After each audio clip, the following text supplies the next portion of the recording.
Bago mo siya sukuan, isipin mo muna, karamihan sa mga lalaki sumusuko ng hindi pa dapat. Hindi dahil wala ng pag-asa, kundi dahil hindi nila naiintindihan kung ano talaga ang nangyayari. Napansin mo bang parang lumalayo siya? Dati, masaya siyang kausap, pero ngayon parang hindi na siya interesado.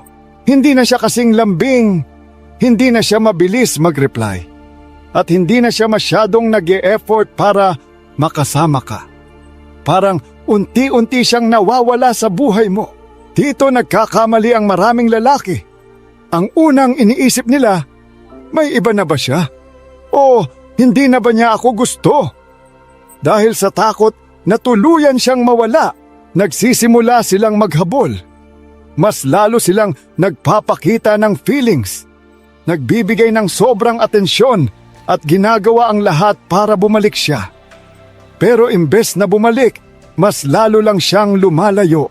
Kung ganito ang nararanasan mo ngayon, kalma ka lang. Huwag agad magpadala sa emosyon. Bago ka gumawa ng anumang hakbang, tanungin mo ang sarili mo. Paano kung ito ay isang oportunidad imbes na katapusan? Paano kung ang paglayo niya ay hindi para tapusin ang relasyon, kundi para subukin ka? Para makita kung gaano ka katatag, kung marunong kang magpahalaga sa sarili mo, at kung kaya mong kontrolin ang emosyon mo. Ngayon, ang tanong, ano mo babaliktarin ang sitwasyon nang hindi ka naghahabol, hindi nagmamakaawa, at hindi nawawalan ng respeto sa sarili? Yan ang pag-uusapan natin. Una, bakit siya lumalayo? Napansin mo bang parang lumalayo siya? Maraming lalaki ang agad kinakabahan at iniisip na baka may iba na siya o baka hindi na siya interesado. Dahil sa takot na mawala siya, bigla silang nagiging sobrang sweet, mas madalas mag-text at ibinibigay ang lahat ng effort para lang bumalik ang dati niyang pagtrato. Pero sa halip na bumalik siya, mas lalo lang siyang lumalayo. Bakit? Kasi hindi mo naiintindihan kung ano talaga ang nangyayari.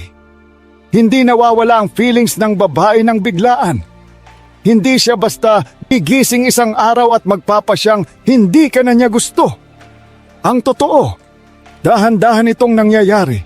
Unti-unting nawawala ang excitement, ang challenge at ang misteryo sa relasyon. Minsan, hindi niya rin sinasadya, pero subconsciously, tinetesting ka niya. Gusto niyang makita kung paano ka magre-react kapag hindi na siya kasing lambing ng dati. Matataranta ka ba?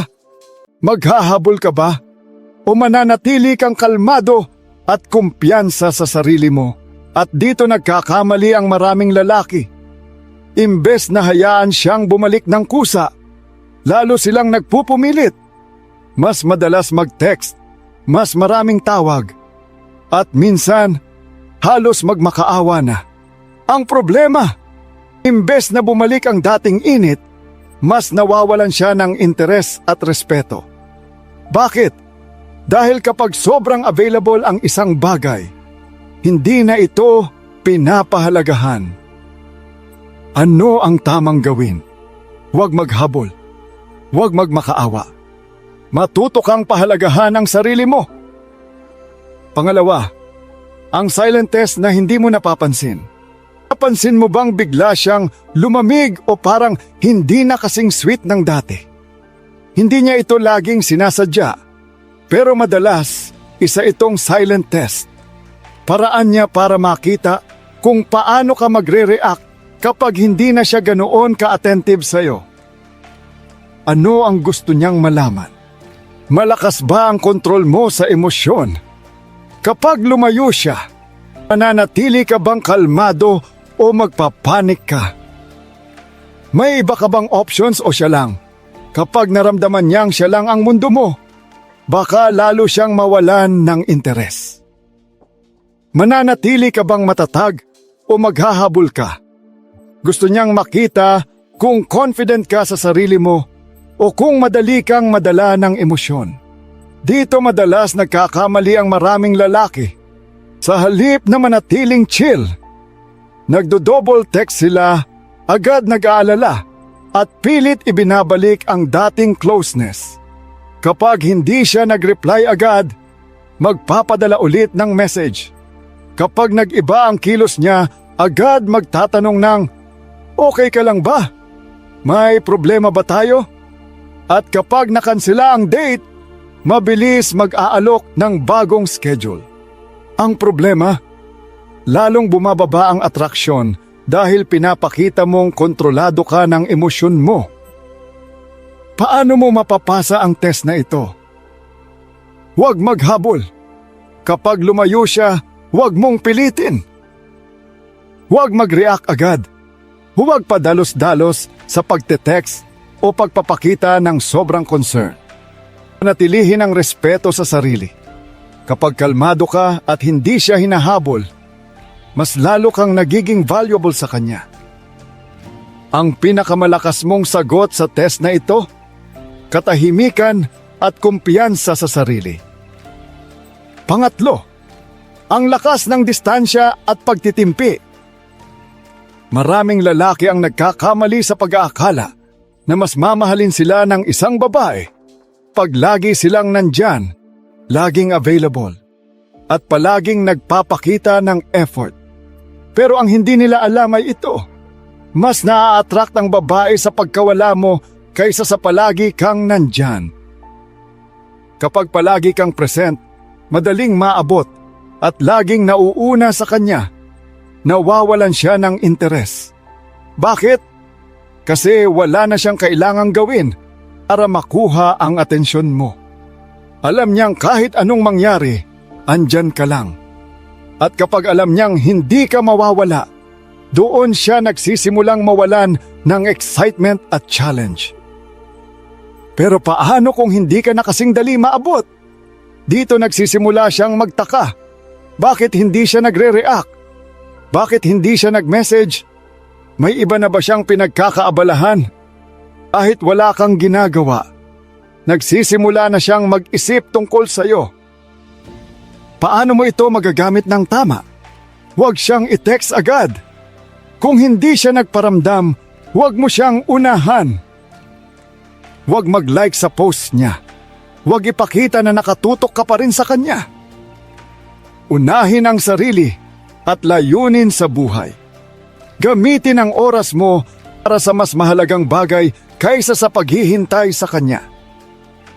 Ano ang epekto nito?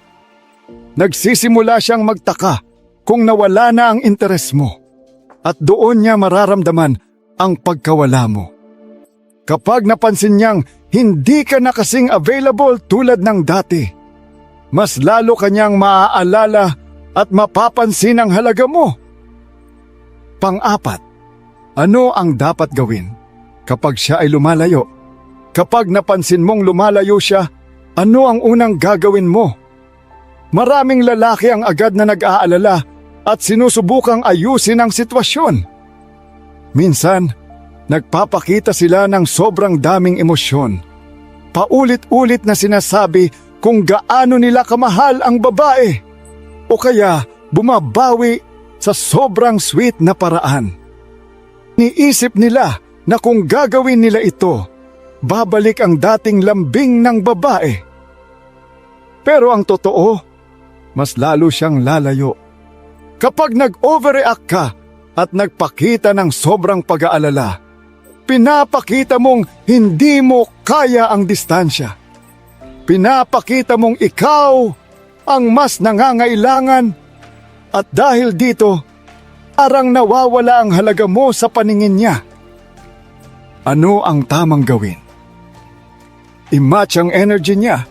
Kung lumalayo siya, hayaan mo lang. Huwag mong pilitin na bumalik agad ang dating closeness ninyo. Huwag sobrahan ng effort. Hindi mo kailangang bumawi sa sobrang sweet na paraan o ipilit ipaliwanag ang nararamdaman mo. Maging matatag at kalmado. Ipakita mong kahit lumalayo siya, hindi mo siya hahabulin.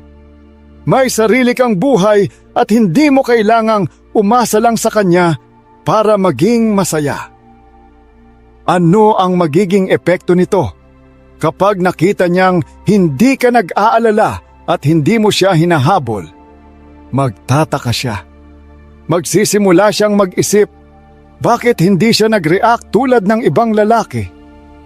Kapag nagsimula siyang magtanong, doon babalik ang interes niya. Sa halip na habulin siya, panatilihin ang respeto sa sarili. Ito ang tunay na magpapataas ng halaga mo sa paningin niya. Panlima, kapag bumalik siya, ano ang dapat mong gawin? Matagal kang nanahimik, hindi naghabol, at inuna mo ang sarili mo. Ngayon, bigla siyang nag-message. Ano ang gagawin mo? Karamihan sa mga lalaki, sobrang natutuwa kapag bumalik ang babae. Agad siyang tinatanggap nang walang kahit anong effort mula sa kanya. Iniisip nila, yes, bumalik siya. Ibig sabihin, gusto niya pa rin ako. Dahil dito, bumabalik sila sa dating ugali. Sobrang bigay ng atensyon, sobrang lambing, at parang hindi nawala ang dating dynamics. Ang problema, kapag nakita niyang sobrang excited ka at madali kang bumalik sa dati, iisipin niyang hawak ka pa rin niya. Malalaman niyang kaya kanyang kontrolin kahit kailan niya gusto at mawawala ulit ang challenge. Ano ang dapat mong gawin? Huwag ipakita na sobrang excited ka. Oo, bumalik siya, pero huwag mong ipakita na parang ito ang pinaka-importanteng nangyari sa buhay mo. Hayaan siyang mag-effort na bumawi. Siya ang lumayo, kaya dapat siya rin ang gumawa ng paraan para bumalik. Huwag mong gawing madali para sa kanya. Magsimula muli sa mas balanse na relasyon. Huwag mong ibalik sa dati agad-agad. Dapat makita niyang may pagbabago. Hindi ka na kasing available tulad ng dati. May respeto ka na sa sarili mo. Ano ang epekto nito?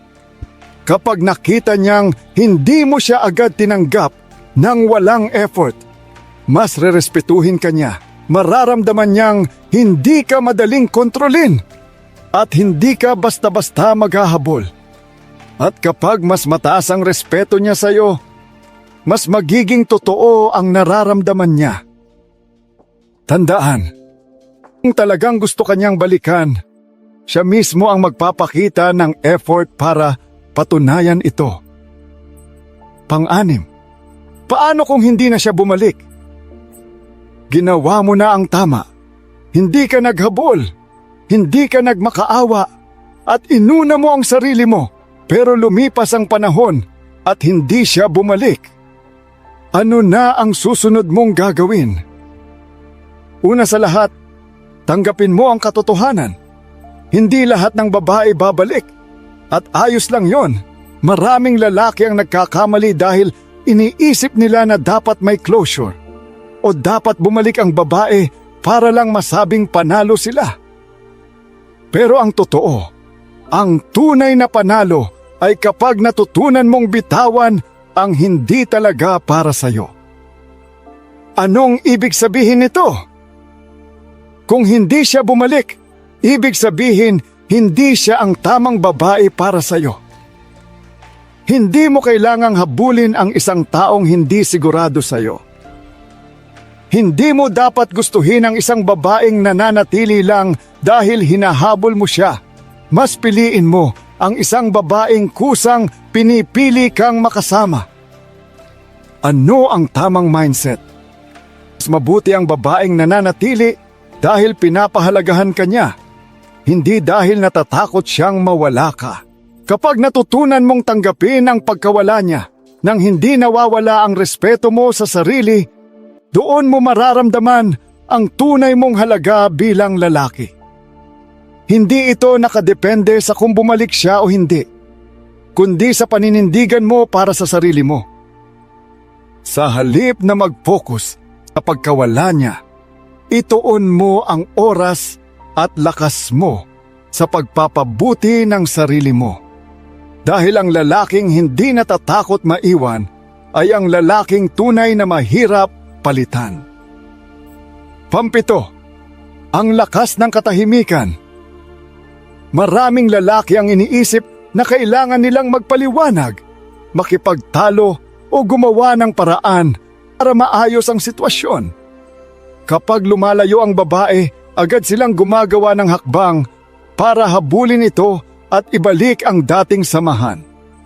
Pero ang hindi nila alam, minsan, ang pinakamalakas na sagot ay wala kang gawin. Bakit ito epektibo? Kapag pinili mong manahimik, nagkakaroon ng misteryo at hindi siya sigurado kung ano ang nangyayari. Hindi niya alam kung ano ang iniisip mo. Hindi niya sigurado kung tuluyan ka ng bumitaw o naghihintay lang. Nagsisimula siyang mag-isip kung ano ang nangyari. At ito ang pinakamalakas na epekto ng katahimikan. Hinahayaan mo siyang magdesisyon nang hindi mo siya pinipilit. Ano ang mangyayari kapag lumipas ang ilang araw o linggo? Papansin niyang wala ka na. Mararamdaman niyang hindi ka na palaging available tulad ng dati.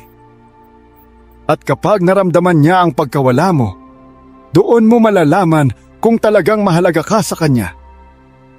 Kung hindi siya naghabol, ibig sabihin, hindi ka talaga mahalaga sa kanya. Kung bigla siyang nagparamdam, ibig sabihin na pagtanto niyang hindi ka madaling palitan. Kaya sa halip na habulin siya, hayaan mong ang katahimikan ang magsalita para sa'yo. Dahil minsan, ang hindi paggawa ng kahit ano ang pinakamakapangyarihang hakbang na magagawa mo. Pangwalo, bakit ka madalas minamaliit ng babae? Napansin mo na ba kung bakit may mga babaeng parang hindi pinapansin ang effort ng isang lalaki? Bakit parang dali lang sa kanila na lumayo, magbago, o tratuhin ka na parang hindi mahalaga? Dahil iniisip nila na palagi kang nandyan. Bakit nila ito iniisip? Simple lang. Dahil karamihan sa mga lalaki ay laging naghahabol. Kapag lumayo ang babae, hinahabol agad siya. Kapag naging malamig siya, mas lalo siyang nilalambing. Kapag hindi siya nag-reply, paulit-ulit siyang tinatanong kung may problema. Dahil dito, nagiging kumpiyansa ang babae na kahit anong gawin niya, hindi mawawala ang atensyon mo. Hindi siya natatakot na mawala ka. Kasi alam niyang kahit anong mangyari, andyan ka pa rin. Ano ang mangyayari kapag hindi mo siya hinahabol? Dito nasisira ang inaasahan niya. Pagtataka siya, bakit hindi siya nagre-react? Mapapaisip siya, mahal pa ba niya ako? Magsisimula siyang pagdudahan ang desisyon niyang lumayo. Kapag hindi ka madaling maabot, doon ka lang niya tunay na mapapansin. Kaya kung gusto mong respetuhin ka, huwag mong gawing sobrang dali para sa kanya. Ang lalaking hindi takot maiwan, ang lalaking hindi madaling palitan. Pansyam, kailan nagsisimula siyang maramdaman ang pagkawala mo? Sa simula, parang wala lang sa kanya. Normal lang. Hindi ka nag-text, hindi ka tumawag, hindi ka nagparamdam. Iniisip niya, babalik din yan. Hintayin ko lang. Pero habang lumilipas ang mga araw, nagbabago ang pakiramdam niya. Ang katahimikang dati niyang hindi pinapansin, biglang nagiging kakaiba. Wala kang text, wala kang tawag, wala kang kahit anong interaction sa social media niya. At dito siya nagsisimulang mag-isip. Tinitingnan niya ang phone niya. Akala niya may mensahe ka, pero wala. Napapaisip siya. Ako na ba ang nawalan? Nagsisimula siyang mag-alala. Bakit parang hindi siya naapektuhan? Ito ang hindi naiintindihan ng maraming lalaki. Madalas sumusuko sila bago pa gumana ang katahimikan nila. Dahil sa takot na makalimutan, sila ang unang nagme-message ulit. Dahil hindi nila makita ang epekto ng hindi paggawa ng kahit ano, sila mismo ang unang bumabasag ng katahimikan. Dahil hindi nila alam, kailangang maramdaman muna ng babae ang pagkawala mo bago siya mag-isip ng tunay niyang nararamdaman. Kapag hinayaan mong gumana ang katahimikan, malalaman mo kung talagang mahalaga ka sa kanya. Kung hindi siya naghabol, ibig sabihin hindi kanya talaga pinapahalagahan. Kung siya ang unang magparamdam, ibig sabihin nararamdaman na niya ang pagkawala mo at hindi niya gusto yon. Pansampu, ang hindi sinasabing batas ng atraksyon. Maraming lalaki ang hindi alam na ang halaga nila sa isang babae ay nakadepende sa kung gaano sila kahirap palitan. Kung madali kang makuha, madali ka rin niyang balewalain. Kung palagi kang nandyan, hindi niya kailangang tanungin ang sarili kung ano ang pakiramdam nang mawala ka. Ano ang nangyayari kapag palagi kang available? Hindi niya kailangang pag-isipan kung mahalaga ka talaga sa kanya. Hindi niya maiisip kung ano ang pakiramdam nang mawala ka.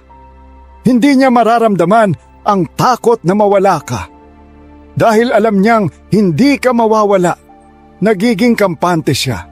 Alam niyang kahit anong gawin niya, hindi ka aalis. At doon siya nawawalan ng... Pero paano kung bigla kang nawala? Dito nagbabago ang sitwasyon. Nagsisimula siyang mag-alala kung nasanay lang siya na andyan ka palagi. Napapaisip siya kung tama ba ang naging desisyon niyang lumayo. Naguguluhan siya kung bakit bigla kang hindi na naghabol. Ito ang dahilan kung bakit nagiging kaakit-akit ang misteryo. Kapag hindi niya sigurado, iniisip mo pa rin siya o tuluyan ka ng bumitaw, doon niya mas iniisip ka. Ang lalaking mahirap palitan ay ang lalaking hindi takot lumayo. Kaya kung gusto mong manatili ang respeto at interes niya sa iyo, huwag mong ibigay ng libre ang atensyon at presensya mo. Hayaan mong maramdaman niyang hindi ka madaling palitan. 11, bakit bigla siyang nagsisimulang manood sa iyo?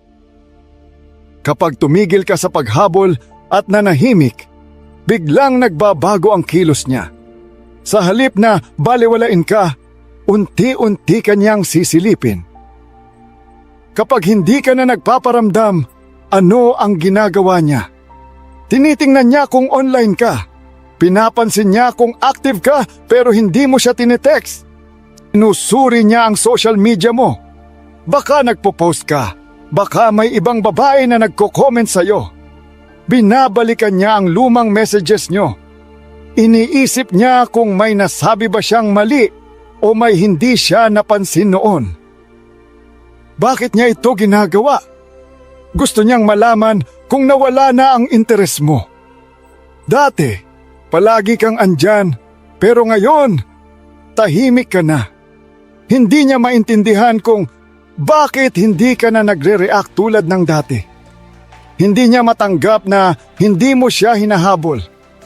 Sanay siyang siya ang hinahabol, pero ngayong hindi mo na ginagawa yon, napapaisip siya kung sino talaga ang nawalan. Ikaw ba o siya? Ito ang hindi naiintindihan ng maraming lalaki. Kapag tumigil ka sa paghabol, mas lalo kanyang hahanapin. Dati, sigurado siyang hindi